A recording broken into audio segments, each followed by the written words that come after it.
पुस्तक का नाम गायत्री की शक्ति, शोध सविता देवता, लेखक पंडित श्री राम शर्मा आचार्य। दैविक, दैहिक और भौतिक इन तीनों क्षेत्रों में सावित्री का अधिपय होने के कारण उसे 3 पाद वाली कहा गया है। कहते हैं कि वामन भगवान के 3 चरणों में राजा बलि के 3 लोकों वाले राज्य को नाप लिया था। सावित्री के 3 पाद भी 3 लोकों तक लंबे हैं, अर्थात उनके प्रभाव से 3 लोकों में अपनी स्थिति सुख शांति में बनती है। 3 लोक आकाश, पाताल और पृथ्वी को भी कहते हैं, पर यहाँ दैविक, दैहिक, भौतिक अर्थात आध्यात्मिक, शारीरिक और संपत्ति परक तीनों ही क्षेत्रों में सावित्री का प्रकाश पहुंचता है और उस महाशक्ति की उपासना से इन सभी क्षेत्रों में आनंद उल्लास की परिस्थितियां उत्पन्न होती हैं। गायत्री का शक्ति स्रोत सविता देवता। गायत्री माता का ध्यान सदा सूर्य मंडल के मध्य में विराजमान महाशक्ति के रूप में किया जाता है। सूर्य मंडल मध्यस्था विशेषण के साथ ही उसे समझा और समझाया जाता है। साकार उपासना करने वाले पुस्तक, पुष्प, कमंडल धारण किए हुए मातृ शक्ति का सूर्य मंडल के मध्य में विराजमान ध्यान करते हैं। निराकार उपासना करने वाले चिदाकाश और मदाकाश में प्रतिष्ठित तेज मंडल के रूप में उसका ध्यान करते हैं। उपासना का क्रम निराकार हो अथवा साकार, दोनों ही स्थितियों में सूर्य मंडल की स्थापना अनिवार्य रूप से रहेगी। प्रकाश के तेजोवल्य को समन्वित किए बिना गायत्री महाशक्ति का ध्यान हो ही नहीं सकता। गायत्रीं भव्यय देवीं सूर्यसार कृताश्रयां प्रातमर्दयस्याहे ध्याने कृत्वा जपोत्सुधि। बुद्धिमान मनुष्य को सूर्य के रूप में स्थित गायत्री देवी का प्रातः, मध्याह्न और सायंकाल ध्यान करके जप करना चाहिए। जप के साथ ध्यान अनिवार्य किया जाता है। वह जप किस काम का जिसके साथ ध्यान जुड़ा हुआ न हो। नाम और रूप दोनों का जोड़ा है। भगवान का नामोच्चारण करते समय उसके रूप की भी धारणा करनी पड़ती है। साकार उपासना करने वाला गायत्री माता को सूर्य मंडल के मध्य में अवस्थित मानकर अथवा उसके मुखारविंद के चारों ओर तेज मंडल की भावना करके ध्यान का उद्देश्य पूरा करते हैं। निराकार उपासना करने वाले प्रकाश बिंदु तथा उदयमान सूरज जैसे विशाल तेज मंडल का ध्यान करते हुए जप के द्वारा उपासना क्रम चलाते हैं। गायत्री महामंत्र की उपासना विधि यही है। कहा है, सविता सर्वभूतानां सर्वभाषच्च सूयते सवनोत प्रेरणा चैव सविता तेन चोच्यते। सब प्राणियों में सब प्रकार के भावों को सविता उत्पन्न करता है। उत्पन्न और प्रेरणा करने के से ही सविता कहा जाता है। वर्णेयं वर्णीयच्च संसार भय भीरुभिः आदित्यान्तर्गतं यच्च भर्गा सख्यं भामुमुक्षुभिः। संसार में भय से भीत और मोक्ष की कामना करने वालों के लिए सूर्य मंडल के अंतर्गत जो शेष तेज है वह वंदनीय है।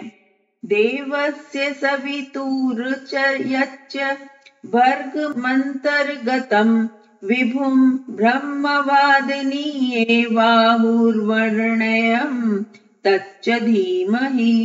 सविता देव के अंतर्गत तेज को ब्रह्म ज्ञानी वर्णय अर्थात श्रेष्ठ कहते हैं, उसी का हम ध्यान करते हैं।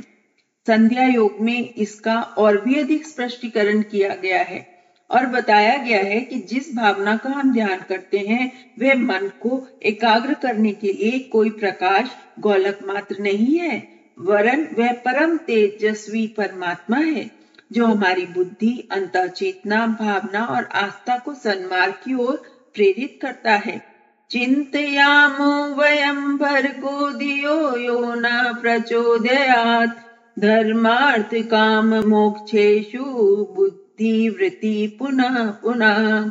हम उस तेज का ध्यान करते हैं जो हमारी बुद्धि में धर्म, अर्थ, काम, मोक्ष का बार बार प्रेरणा करता है। बुद्धे बोधयितायस्तु चिदात्मा पुरुषो विराट सविता तु तस्तु ते ऋणयन्तु सत्य धर्माणमीश्वरम। बुद्धि को सन्मार्ग पर लगाने वाला जो विराट चिदात्मा पुरुष है, वही सत्य धर्म वाला ईश्वर रूप वन्य सविता है। अगस्त्य और पराशर ऋषियों ने भी इसी तथ्य की पुष्टि की है। गायत्री महामंत्र का ध्यान करते समय जिस सविता को धारण करने की प्रेरणा है, वह रोशनी एवं गर्मी ही नहीं देता, वरन अपनी अंतः चेतना को उत्कृष्टता की दिशा में वह प्रेरणा भी देता है, जिससे जीवन का उद्देश्य को प्राप्त कर सकना संभव हो सके। यो देवाः सवितास्माकं धियो धर्मादिगोचराः प्रयेस्तस्य यद्भर्गतसं वर्णेमुपासमे। सविता नामक जो देवता हमारी बुद्धि को धर्मादि में लगाते हैं, उनके वंदनीय तेज की हम उपासना करते हैं। देवस्य सवितु भर्गो वर्णीयक्ष धीमहि तदस्माकं धियो यस्तु ब्रह्मत्वेव प्रचोदयात्। सविता देव की प्रशंसनीय तेज का हम धारण करते हैं, जो हमारी बुद्धि को ब्रह्म तत्व पे प्रेरित करे। प्रत्येक वेद मंत्र का एक देवता है, जिसकी शक्ति से ही यह मंत्र सिद्ध और फलित होता है। गायत्री महामंत्र का देवता सविता है। तत्सवितुर इस आरंभिक पद से उस सविता का उल्लेख करते हुए आगे उसी का ध्यान और धारणा करने का निर्देश दिया गया है। गायत्री की शक्ति इस सविता देवता पर भी अवलंबित है। सविता कहते हैं सूर्य को। गायत्री को एक प्रकार से सूर्य का मंत्र भी कहा जाता है। पुनः तु माम तत्सवितुर्वरेण्यम, इस अंतिम पद वाले श्रोतम में सूर्य देवता का ही स्तवन किया गया है। इसलिए कितने ही उपासक सूर्य की आराधना के लिए गायत्री का उपयोग करते हैं। गायत्री को माता के रूप में मानने वाले साधक भी उसका रूप सूर्य मंडल मध्यस्थता, सूर्य मंडल के बीच में अवस्थित स्वरूप का मातृ देवी के रूप में ध्यान करते हैं। किसी भी रूप में गायत्री मंत्र की उपासना की जाए, सूर्य का उससे अविच्छिन्न संबंध अनिवार्य रूप से रखना होगा। गायत्री का देवता ही सूर्य है, तो उसका स्वरूप भी साथ में होना स्वाभाविक है। स्थूल विज्ञान की दृष्टि से सूर्य एक अग्निपिंड है, जो आकाश में अवस्थित अनंत आकाश गंगाओं में से ईरल नामक एक आकाश गंगा के परिवार के लगभग 1.5 खरब तारों में से एक छोटा सा तारा मात्र है। इसका व्यास करीब 9 लाख मील अर्थात पृथ्वी की अपेक्षा 110 गुना बड़ा है। उसके परिवार में 9 ग्रह हैं और प्रत्येक ग्रह के अनेक उपग्रह हैं। बुध, शुक्र और पृथ्वी का एक एक चंद्रमा है। मंगल के 2, बृहस्पति के 12, शनि के 9, वरुण के 5, हरि ग्रह के 2 और पीत ग्रह के 4। इनके अतिरिक्त हजारों छोटे ग्रह एवं ग्रहिकाएं एवं अनगणित धूमकेतु, पुच्छल तारे इस सौर परिवार में सम्मिलित हैं। ये सब सूर्य की प्रबल आकर्षण शक्ति में जकड़े हुए उसकी परिक्रमा करते रहते हैं। अपने इस सारे परिवार को लेकर सूर्य स्याईरल आकाश गंगा की परिक्रमा करता है। इस एक परिक्रमा में उसे 50 करोड़ वर्ष लगते हैं। ज्योतिषों का अनुमान है कि जब वह सूर्य पैदा हुआ तब से अब तक वह 16 ऐसी परिक्रमाएं कर चुका है। स्थूल पदार्थ विज्ञान अभी तक सूर्य के संबंध में ऐसी ही जानकारियां एकत्रित कर सका है कि उसकी किरणें के सप्त रंग, विद्युत प्रवाह एवं आवणिक विकिरण का कुछ हद तक पता लगा सका है। इस दिशा में और भी जानकारी एकत्रित की जा रही है, पर यह सब सूर्य के स्थूल रूप का ही परिचय है। जैसे मनुष्य की क्षमता का विश्लेषण करने के लिए उसके शरीर संबंधी जानकारी प्राप्त लेना पर्याप्त नहीं माना जा सकता, उसकी विद्या, बुद्धि, गुण, कर्म, स्वभाव, प्रवृत्ति, भावना, चेतना एवं आत्मा का पता लगाना भी आवश्यक है। इसके बिना केवल शरीर विश्लेषण के आधार पर जो परिचय प्राप्त किया गया है वह अधूरा ही रहेगा। इस प्रकार सूर्य की आत्मा को भी जानना आवश्यक है। इसके बिना गायत्री मंत्र का साधक इस अग्निपिंड सूर्य को जान लेने मात्र से अपना प्रयोजन पूरा नहीं कर सकता। एक अनंत चैतन्य जीवन और शक्ति का समुद्र इस विश्व में लहरा रहा है। जड़ प्रकृति का परमाणु संकुल उस चेतन सत्ता की तरंगों से ही तरंगित होकर गतिमान हो रहा है। जड़ पदार्थों में अपनी निज की कोई शक्ति व चेतना नहीं है। जब प्रलय होती है तो वह सब राख के ढेर के समान निष्प्राण गतिहीन हो जाता है। संसार में जो कुछ हलचल हो रही है दिखती है, उसका मूल कारण वह चेतना का महाभंडार ही काम कर रहा है। जैसे देह को निर्जीव कलेवर में आत्मा का ही संसार गतिशील रहता है, वैसे ही जड़ प्रकृति की जो हलचल दिखाई पड़ती है उसका कारण वह चेतना सागर ही है, जिसके लिए गायत्री मंत्र में सविता शब्द का प्रयोग हुआ है। यह प्रकाश पिंड सूर्य उस सविता का एक ब्रह्म शरीर स्थूल कलेवर मात्र ही है। सूर्य की गर्मी और रोशनी हर किसी को दिखती है, यह उसकी स्थूल शक्ति है। इसके भीतर एक और सूक्ष्म सत्ता उसके अंदर में मौजूद है। वह जीवन शक्ति प्राणियों को उत्पन्न करने, पोषण और अभिवर्धन करने का विश्वव्यापी कार्यक्रम उस सूर्य की आत्मा पर ही आधारित है। रोशनी और गर्मी मशीनों से भी पैदा की जा सकती है, पर उनसे जीवन नहीं मिल सकता। वैज्ञानिक जानते हैं कि यदि सूर्य न होगा तो पृथ्वी पर जीवन का कोई भी चिन्ह शेष नहीं रहेगा। श्रुति में सूर्य को संसार की आत्मा बताया गया है। आकाश में दौड़ने वाले सूर्य के ब्रह्म कलेवर को गर्मी और रोशनी का पिंड कह सकते हैं, पर उसकी आत्मा जगत का जीवन है। इस जीवन शक्ति का दूसरा नाम प्राण शक्ति भी है। सूर्य की आत्मा को ही महाप्राण कहा गया है। उस महाप्राण की बूंदें विभिन्न प्राणियों में अल्प प्राण के रूप में दृष्टिगोचर होती हैं।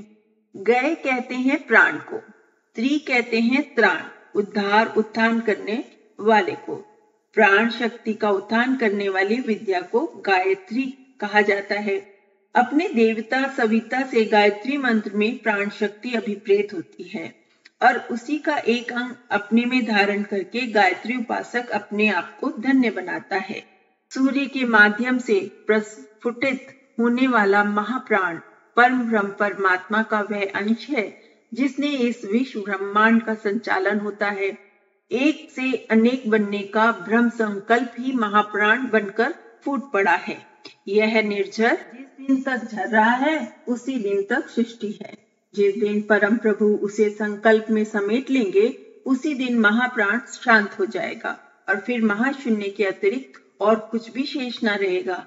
यह ब्रह्म संकल्प महाप्राण परम सत्ता की सत्ता से भिन्न कोई बाहरी पदार्थ नहीं, वरन उसी का एक अविच्छिन्न अंग है। परमात्मा अनंत है, उसकी सत्ता असीम है। उस अनंत असीम अचिंत्य का एक भाग जो सृष्टि के संचालन में उसकी समस्त प्रक्रियाओं को सुव्यवस्थित रखने में लगा हुआ है, उस महाप्राण को ही सूर्य की आत्मा सविता देवता समझना चाहिए। प्राणी का जीवधारी का सीधा संबंध इसी से है।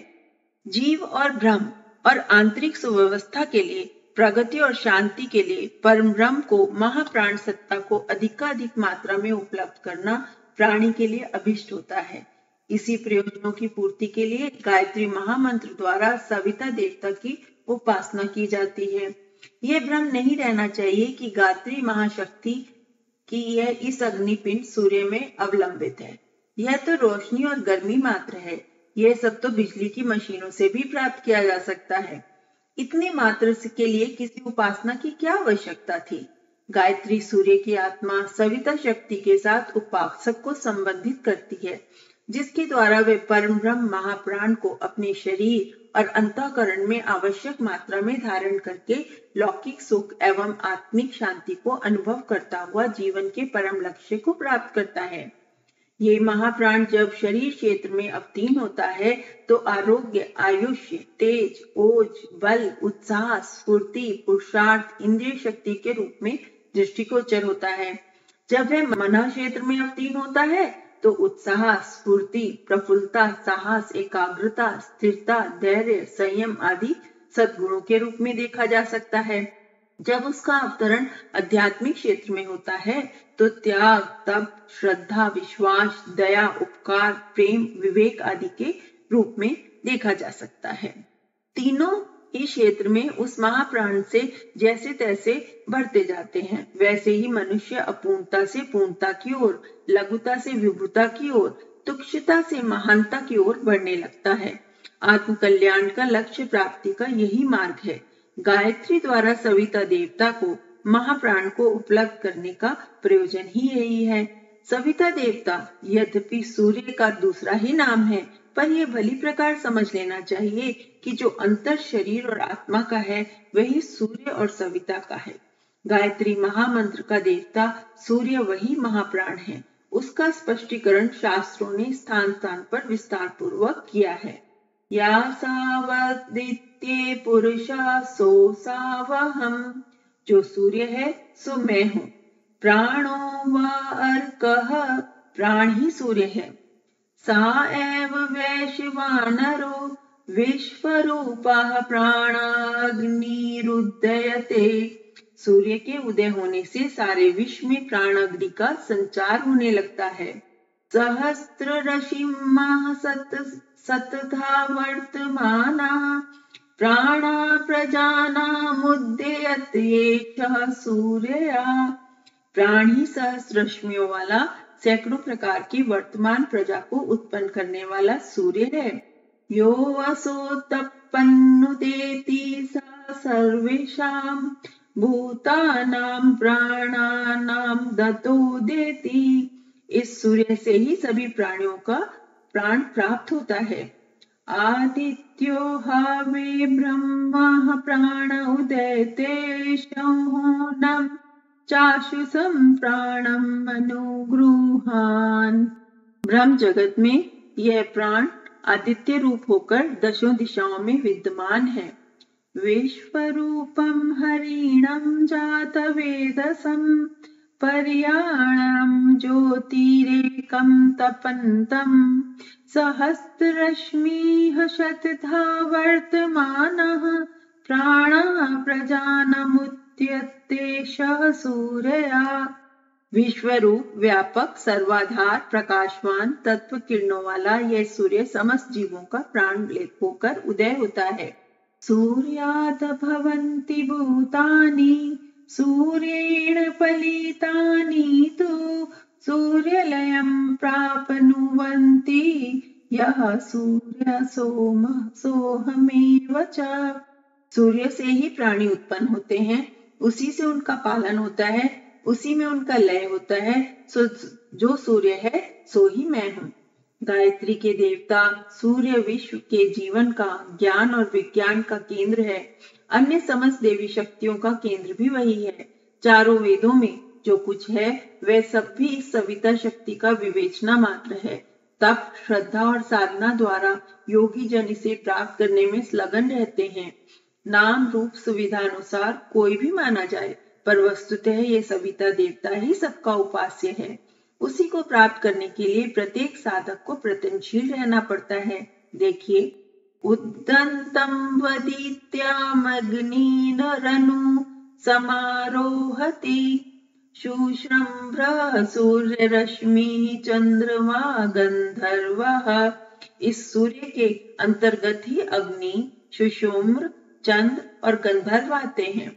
ऋगादि पूर्वहे दिवि देवीर्यते यजुर्वेदे तिष्ठति मध्य सामवेद नातस्मै महीयते वेदर शून्य स्त्रीभिरोति सूर्यः, यह सूर्य प्रातः ऋग से, मध्याह्न से यजु और सायंकाल से शाम की युक्त होता है। रचो अस्य मंडलम समानस्य मूर्तिर्जुषि च त्रयीमयोऽयं भगवान् कालात्मकल्कृद्रिभुः, ऋग सूर्य मंडल और यजु और साम उसकी मूर्ति है, वही काल रूपी भगवान है। नत्वा सूर्य परम धाम ऋग यजु साम रूपीणम, ऋग यजु साम रूपी परम दानव सूर्य को नमस्कार करते हैं। अथोतरेण तपसा ब्रह्मचर्येण श्रद्धया विद्यात्मानमन्विष्य दित्यं विजयन्ते ददे प्राणानामायतन्मेतमृतं भयमेत परायणमेत समात्र पुनरावर्तन्त इत्येषि निरोधः। तप, ब्रह्मचर्य, श्रद्धा और विद्या द्वारा जो आत्मा की खोज कर उसे आदित्य को प्राप्त कर लेते हैं, वे पुनः जन्म नहीं लेते। यह आदित्य ही प्राणों का आश्रय है, वही मोक्ष है, वही पद है, जीव को उसी के परम आश्रय मिलता है।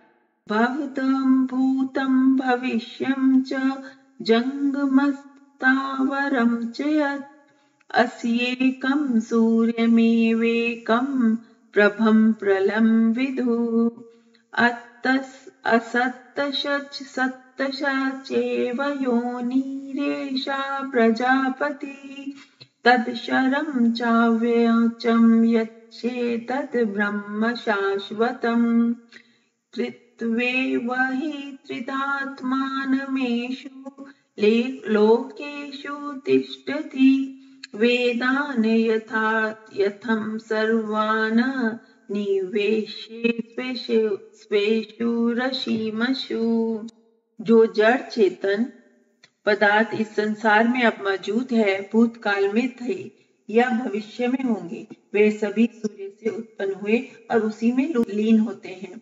यह सूर्य ही प्रजापति है। ये सतत असत की योनि है।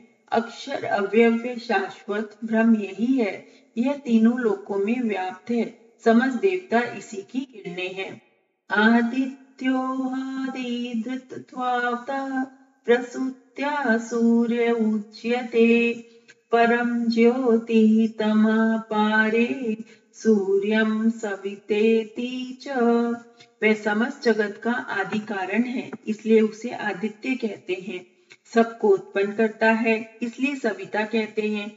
अंधकार को दूर करता है, इसलिए उसे सूर्य कहा जाता है। अथादित्य उदन्यता प्राचीदिशं प्रवेशति तेन प्रजायेन प्राणान् रश्मिमशु सनिधत्ते यत् क्षीणः यत् प्रतीच्यं यदुदीचिं यदोधो यदुर्वहवन्दन्तरा दिशो यत् सर्वप्रकाशयति तेन सर्वान् प्राणरश्मिमशु सनिधत्ते। पूर्व से उदय होता हुआ सूर्य अपनी किरणों से पूर्व, पश्चिम, उत्तर, दक्षिण, नीचे, ऊपर व अनेक कोनों की सभी दिशाओं को प्रकाशित करता है। उसकी किरणों द्वारा समस्त जग का प्राण धारण किया जाता है। अप्यश्यं गोपामणि पद्ममान् माच पराजापतिभिश्चरन्तं सदीचः सविशुचिर्वसान् आवरीवर्ति भुवनेशवन्तः। मैंने प्राण को देखा, साक्षात्कार किया। ये प्राण सब इंद्रियों का रक्षक है। ये कभी नष्ट नहीं होता। ये नाड़ियों द्वारा शरीर में दौड़ता रहता है। मुख और नासिका द्वारा ये आता और जाता है। ये शरीर में वायु का रूप है, पर ब्रह्मांड में सूर्य रूप है। इस सविता की उपासना में श्लंगन ऋषि मुनि योग द्वारा अपनी आत्मा को तेज पुंज महाप्राण परम ब्रह्म में प्रविष्ट करते हैं। शुकदेव जी अपनी साधना को पूर्ण करते हुए जिस स्थिति में प्रविष्ट हुए, उसका उल्लेख महाभारत में इस प्रकार मिलता है। तस्मात् योग समास्थाय यत्नत्वा ग्रह कलेवरम वायुभूता प्रवेशयामि तेजो राशि दिवाकरम। शुकदेव जी ने कहा है, मैं योग में स्थित होकर इस देह को त्याग कर तेजो राशि सूर्य में होकर प्रवेश करता हूँ। उपनिषदकारों ने इस महा उपाय सविता देवता की उपासना का निर्देश करते हुए उसकी महान महत्ता पर भी प्रकाश डाला है और उसे आत्मिक मलिनताओं का निवारण करता माना है। सूर्यश्च मन्युश्च मन्युपत्यशच मन्यु कृतेभ्यः पापेभ्यो रक्षणां तां यत्रात्रया पापमकर्माश मनसा वाचा हस्ताभयां पद्भयामृद्रेण शीषणा रात्रिस्तधवलोपयपतु यत् किंच दुरितं मयि इदं महिमामृतयोनो सूर्यज्योतषि जुहोमिहि स्वाहा जगत के प्रेरक सूर्य, उन पापों से मेरी रक्षा करें जो क्रोधादि वित्रियों द्वारा उत्पन्न हुए हैं, जो रात्रि में मैंने पाप किया है, मन, वाणी और हाथों द्वारा, पैरों, उदर और उपस्तेंद्रियों द्वारा किया है। रात्रि में वह लुप्त हो जाए। यह मैं अपने आप को अमृत की योनि में, जो कि सूर्य ज्योति रूप परमात्मा है, उसमें आहुति के रूप में देता हूँ, स्वाहा बोल कर देता हूँ। या निकराणाम निजी निकेतनानां मन इंद्रिये सुरगणा नानात्मना स्वयमात्मा अंतर्यामी प्रचोदयात्। आप सबकी आत्मा हो और अंतर्यामी हो। जगत में जितने चराचर प्राणी हैं, वे सब आपके ही आधार पर रहते हैं और उसके अचेतन जैसे मन, इंद्रियों और प्राणों के आप ही प्रेरक हो।